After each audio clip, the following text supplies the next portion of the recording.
I think we got the answer that we were looking for. Not particularly proud of the janky engine cradle slash run stand, but it served its purpose. Turns out the life support setup on the fuel system is kind of giving me some issues. So until I get a proper fuel pump, that's when I'll know exactly what's going on with these carbs. They are kind of giving me some trouble. It's not running particularly smooth. So first thing we did was swap out the 3-bolt timing cover for the 2-bolt so we could run the carb style distributor. The wires and boots and terminals that you see were actually salvaged from the Y block off of the coupe. When I swapped out some wires, I saved these, so they came in handy. I only had to make one fresh wire from the number 4 cylinder back there. So that worked out well. As you saw, there was a bit of a mystery hole on the side of the oil pan. There was no corrosion or rust of any kind. It kind of looks like someone drove a screwdriver through it. So we repaired that hole, cleaned up all the sludge, and replaced the gasket along with the rope seal on both the timing cover and the oil pan. So here's the story on the idler gear for the oil pump. When I had the engine on the stand flipped upside down, I took the cap off of the oil pump and went to turn the crankshaft to make sure that the gears were in fact turning in the pump. When I turned the crank, the gears were not turning on the pump. So I took the pump off. It was a little bit seized, no big deal.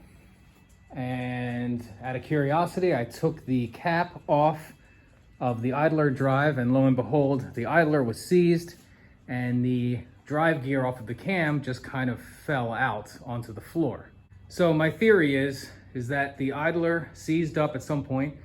Someone tried turning over the motor, whether it was a starter or by hand, and instead of the drive gear turning the idler and then turning the oil pump, the idler being seized just kind of let the cam drive gear walk itself off.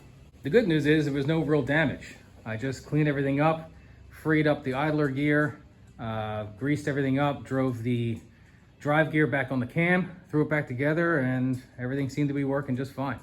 Along with the adapter plate, we rebuilt the distributor with a new cap, rotor, points, and condenser. With the help of 2 Stromberg rebuild kits, we were able to make 2 decent Stromberg 97 carbs out of 5 rather bad cores. Again, I think a lot of my problems are fuel pressure related, so until I get a proper pump, then we'll really know what's going on. The air cleaners and risers are from Gear Drive. They put out some really excellent parts. The 4-inch risers are pretty cool. They are cast from the original molds from Y-end, I think from the 1950s, which is pretty neat. Let's see, what else? We cleaned and verified that the starter would work. While the heads were off, we used compressed air and a shop vac to clean out the water jackets the best we could. Cleaned up the gasket surface and threw new head gaskets on, new intake gasket, torqued everything down. We also cleaned all the spark plugs, checked the gap, and checked resistance as well. We then took the motor off the stand and threw it onto our little run stand here. It's just a furniture mover with some blocks of wood, and hey, you know, it works. Tried to keep it pretty simple with the ignition and startup.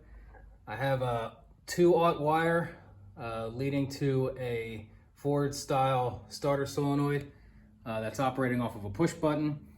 I got the ignition running up to a switch. From there, through a 1.5 ohm ballast resistor into a internally regulated 1.5 ohm coil and up to the distributor. And it seems to run okay. I mean, I can't really do a lot of tuning here since I don't have coolant running through the engine. So it served its purpose. It did what it needed to do. So I'm satisfied. I got a smile on my face and a flathead that runs. I can't complain. So what we're gonna do is we're gonna tuck this away. We're gonna keep, not the dog, the engine.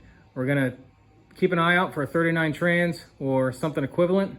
And the next step from here is to tie up some loose ends on the body, finish up the hinges, get the body to a certain point where I can pull it off and it won't be such a wet noodle, so I can focus on the chassis and get some things ironed out.